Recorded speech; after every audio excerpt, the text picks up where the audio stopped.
Welcome to Val Now. I'm Maurice Goodman.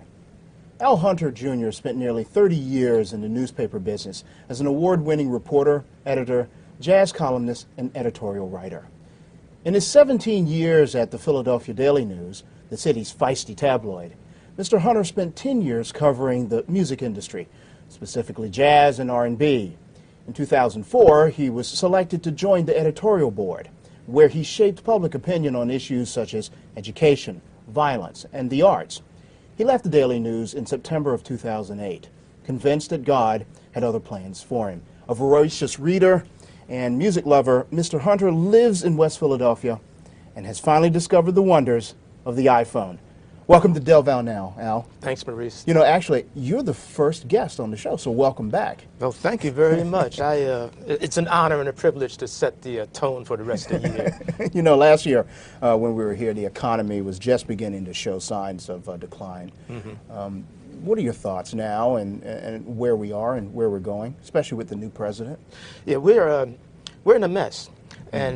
And some people are reluctant to use the term recession, but I think it's pretty clear that we are in a recession. And it's time for things to change in terms of our buying habits and the spending habits of other folks and spending habits of companies and corporations. So I give another a year. It'll take about a year or two for us to get out of this situation, and that's one of the issues that President Obama has to face right now. And he's faced it head on even before he took office. He started putting things into place to try to make the economy move forward again. So I'm very, very optimistic that he'll be able to achieve the things he's looking to do. You know, getting that bailout money out and getting it into the hands of companies and mostly into the hands of people who will be able to, homeowners and folks like that, who will be able to utilize that money in constructive ways. You've noticed now that he is having a bit of back and forth with the Democratic leadership in the House and trying to have this great dialogue with the Senate, especially on the Republican side. How are you seeing that work out in terms of the stimulus package? I think it's a wise move on his part. The one thing about President Obama that I've noticed, and I think many other folks have noticed too, is that he's not afraid to cross the aisle, and for him to become partisan when the country is in such a state would be very, very foolish. And I consider President Obama a very smart man, so he's going to do whatever it takes to get this thing done within reason.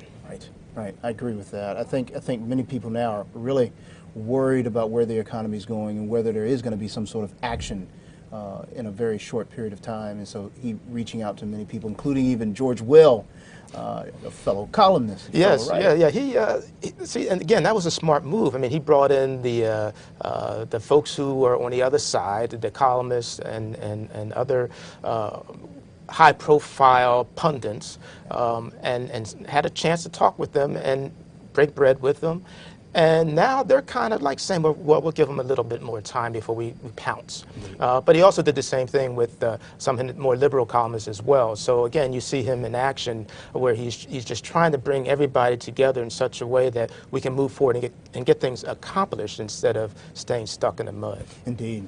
I know one of the things that he's been doing is talking about how he's going to make the economy move, but then also he seems to be a president who, one of the few actually in about a generation or so, that has a rough idea of what's going on with the city. So we've actually seen locally with the mayor, Mayor Nutter, having a really big problem himself, $1 billion deficit. Governor Rendell on the state level is saying he's got a $2.3 billion problem, and he expects some layoffs, even though he's not worried about so much raising taxes at this moment. Right. Townships and communities right now are, you know, in our viewing area, certainly are really worried about what's going on and are really feeling the brunt and the pain of the recession. Can you compare this to any other time in history? Some people like to try to compare it to the Depression, you know, back in the late 20s and early 30s, but I don't think you can do that. Things are so different now than they were back then. Back then, the United States was a very strong power that only had to rely on itself, it seemed, to get things done. It still had its industrial manufacturing base, and so things could be changed and done within the country that you can't do now. the country now no longer has a strong industrial manufacturing base. It's all been shipped overseas. So now we have a very service-oriented economy, which is a little bit different. And you just can't simply say, well, let's crank out more trucks or tanks or whatever the case may be. So things have to be done a little bit differently in this era than it was back in the past. And one of the things that I find is a blessing, if you want to put it like that, or a curse, is that this recession has an impact on everybody. I mean, there's nobody who's safe from this. If you open up your 401k statements, you want to throw it in the trash because you see that little arrow, that little graph that used to be going up, up, up, suddenly is coming down. Well, now they're calling it a 201k. Understandably.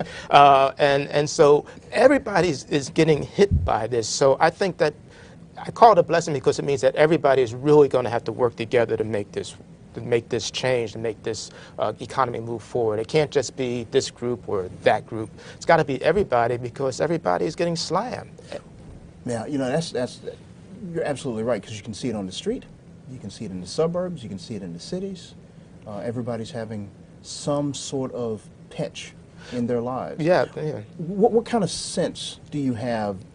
What signs would we see to get the sense that things are getting better? We get to see the recovery. Well, I think you have to look and see what happens with the credit situation.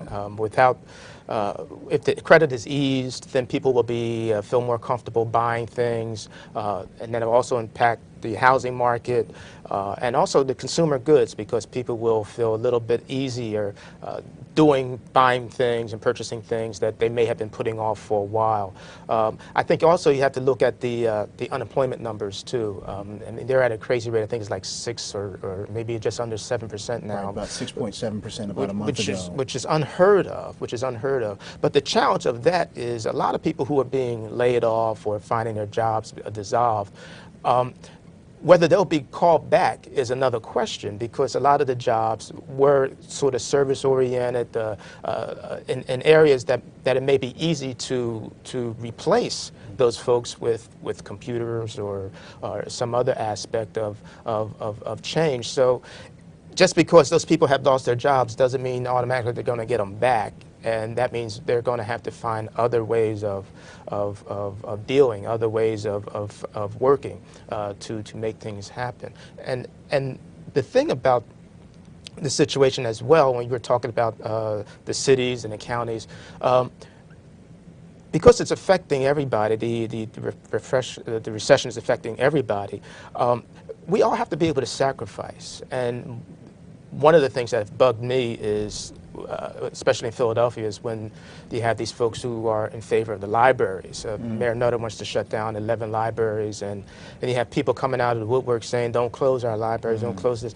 But the thing is, nobody likes to do that, but sometimes you have to make statements, or not make statements, but have to take steps to try to ease things. And it seems like, especially when it comes to the city or maybe the county, nobody wants their ox gored. They want somebody else's ox to be gored. And this is an economy right now that we can't afford to sit back and whine like Governor Rendell said. He didn't want to hear any whining. He just, this is something you have to do.